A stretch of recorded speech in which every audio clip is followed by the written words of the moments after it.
இப்போ ஒரு patient hair fall அப்படின்னு நம்மகிட்ட வராங்கன்னா என்னென்ன பிளட் டெஸ்ட் பண்றது மூலியமா அவங்களுக்கு ஹேர் ஃபாலோட ரீசன் என்ன அப்படிங்கிறத ஓரளவுக்கு அசஸ் பண்ண முடியும் அப்படின்னு பார்த்தீங்கன்னா, நம்ம வந்து கம்ப்ளீட் பிளட் கவுண்ட், அதாவது ஹீமோகிராம்னு சொல்லுவாங்க, அதை எடுத்து பார்த்தோம்னா அதில் வந்து நம்ம ஹீமோகுளோபின் லெவல் எவ்வளோ இருக்குன்னு தெரிஞ்சுக்கலாம். அது மட்டும் இல்லாமல் பாடியில ஏதாவது ஜென்ரலைஸ்டு இன்ஃபெக்ஷன் இருக்குதா அப்படிங்கிறதையும் நம்ம இந்த பிளட் கவுண்டை வச்சு கண்டுபிடிச்சிடலாம். அதை பொறுத்து நம்ம அந்த ஏதாவது இன்ஃபெக்ஷன் இருக்கு அப்படிங்கிற மாதிரி இண்டிகேட் பண்ணால் வேற எங்கேயாவது இன்ஃபெக்ஷன் இருக்கா அப்படின்னு ஐடென்டிஃபை பண்ணி ட்ரீட் பண்ணலாம். அடுத்து பார்த்தீங்கன்னா ஃபெரிட்டின் லெவல்.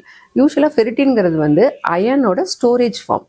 அந்த ஃபெரிட்டின் லெவலை வந்து நம்ம மெஷர் பண்ணுறது மூலிமா, இந்த ஃபெரிட்டின் வந்து நமக்கு மெயினாக ஹேர் க்ரோ ஆகிறதுக்கு ரொம்ப தேவையான ஒரு பொருள். அப்போ வந்து அந்த ஃபெரிட்டின் கம்மியாக இருக்குது அப்படின்னா அயனோட ஸ்டோரேஜ் லெவல் கம்மியாக இருக்குது. அப்போ வந்து கொஞ்சம் பேஷண்ட் அனிமிக்கா இருக்காங்க அப்படின்னு சொல்லிட்டு நம்ம அதை கரெக்ட் பண்ண தேவை இருக்கும். விட்டமின் B12 லெவலையும் நம்ம வந்து பிளட்ல மெஷர் பண்ணி பார்க்கறது மூலியமா நம்ம வந்து அதனோட லெவல் எப்படி இருக்குன்னு பார்த்துக்கலாம். விட்டமின் B12 வந்து ஒரு இம்பார்ட்டன்டான நியூட்ரிஷன் நம்மளுக்கு வந்து ஹேர் வந்து நல்லா க்ரோ ஆகிறதுக்கு. இது வந்து பார்த்தீங்கன்னா நான்வெஜ் சாப்பிட்றவங்களுக்கு யூஸ்வலாக விட்டமின் B12 டெஃபிஷியன்சி வர்றது ரொம்ப ரேரு. வெஜ் மட்டும் எடுத்துக்கிறவங்களுக்கு விட்டமின் B12 டெஃபிஷியன்சி வரலாம்.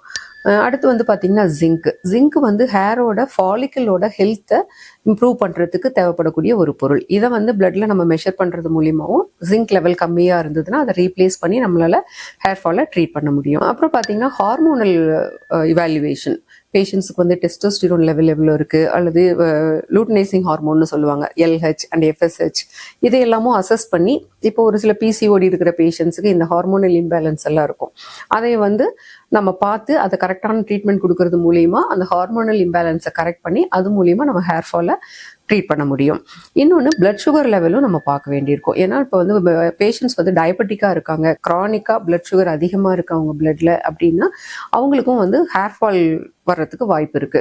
அதனால இந்த மாதிரி எல்லா டெஸ்ட்டும், அதாவது complete blood count, ferritin level, vitamin B12 and zinc level and hormonal evaluation and blood sugar level, இதையெல்லாம் பார்க்கறது மூலியமா நம்ம வந்து ஓரளவுக்கு ஹேர் ஃபாலுக்கான ரீசன்ஸை அசஸ் பண்ண முடியும். தேங்க்யூ.